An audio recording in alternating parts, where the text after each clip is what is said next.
Propaganda എന്താണ്? അമേരിക്കയും ഇസ്രയേലും ചേർന്ന് യുദ്ധം ചെയ്തു, അതുകൊണ്ട് എണ്ണ വില കൂടി, അതുകൊണ്ട് അമേരിക്കയും ഇസ്രയേലും എണ്ണ വില കുറച്ചുകൊണ്ട് വരണം എന്നുള്ള രീതിയിലാണ് പൊതുവിൽ ഒരു നരേറ്റീവ് നമ്മളിവിടെ കാണുന്നത്. അവിടെ അടിസ്ഥാനപരമായി ഉയരുന്ന ഒരു ചോദ്യമുണ്ട്.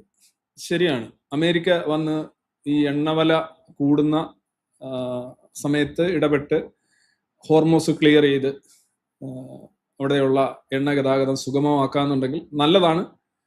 അമേരിക്ക അങ്ങനെ ചെയ്യാറുണ്ടായിരുന്നു ചോദിച്ചാൽ അമേരിക്ക ചെയ്യാറുണ്ടായിരുന്നു, അമേരിക്ക ചെയ്തിട്ടുണ്ട്. ഇപ്പോൾ അമേരിക്ക പറയുന്നു ഞങ്ങൾ അല്ല അത് ചെയ്യേണ്ടത്. ഇത് പലർക്കും തോന്നുന്നു അതെന്താണ്, ഞങ്ങൾ നിങ്ങളെ കുറ്റപ്പെടുത്തി വരികയായിരുന്നല്ലോ, അപ്പോൾ നിങ്ങൾ പറയുന്നു ഞങ്ങളല്ല അത് ചെയ്യേണ്ടത്. ഇറാനിലെ എന്തൊക്കെയായിരുന്നു ടാർഗറ്റ് എന്ന് നമുക്കറിയാം. ഒന്ന് അവരുടെ ന്യൂക്ലിയർ ആയുധങ്ങൾ, മറ്റൊന്ന് അവരുടെ മിസൈൽ, ബാലിസ്റ്റിക് മിസൈൽ, മറ്റൊന്ന് അവരുടെ പ്രോക്സികളെ വിട്ട് ലോകമെമ്പാടും ടെറർ വിതയ്ക്കുന്നത്.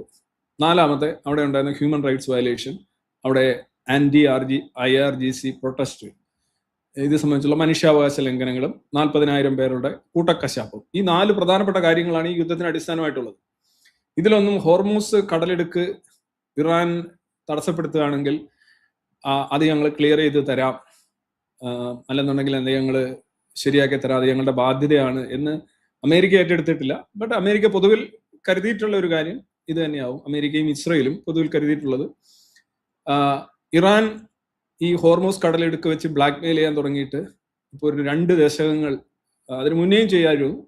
പക്ഷെ 2011, 2019, 2022 ഈ 3 പ്രത്യേക അവസരങ്ങൾ ഓർക്കുകയാണെന്നുണ്ടെങ്കിൽ ഈ 3 കാലഘട്ടത്തിൽ എണ്ണവില ഉയർത്താനായിട്ടുള്ള ഒരു ബോധപൂർവമായ ഒരു പരിശ്രമം, അതുപോലെ തന്നെ തങ്ങളുടെ പലപ്പോഴും ന്യൂക്ലിയർ എംബാർഗോയ്ക്കെതിരെ ആയിരിക്കും, അല്ലെങ്കിൽ വേറെ എന്തെങ്കിലും കാര്യത്തിനെതിരെ ആയിരിക്കും, തങ്ങളുടെ കാര്യം നേടാനായിട്ട് തങ്ങളുടെ അടുത്തുകൂടി പോകുന്ന ഒരു അന്താരാഷ്ട്ര കപ്പൽ ലൈനിലെ കപ്പലുകളെ തടയുക, അല്ലെങ്കിൽ അതിനെതിരെ ഒളിയം പെയ്യുക, അല്ലെന്നുണ്ടെങ്കിൽ ഇതൊന്നും ചെയ്യേണ്ട, കൈനറ്റിക് ആയിട്ട് ഒരു ആക്ഷനും എടുക്കണ്ട, വെറുതെ ഭീഷണിപ്പെടുത്തിയാൽ മതി. ഭീഷണി വരുമ്പോൾ ഉടനെ തന്നെ ഇൻഷുറൻസുകാർ പിന്മാറും, ഉടനെ തന്നെ എണ്ണവില കയറും, ഉടനെ തന്നെ രാഷ്ട്രീയ അസ്ഥിരത ഉണ്ടാവും, പ്രൊട്ടസ്റ്റുകൾ ഉണ്ടാവും, റിപ്പോർട്ടുകൾ ഉണ്ടാവും, പോസ്റ്റുകൾ ഉണ്ടാവും, ബഹളം ഉണ്ടാവും.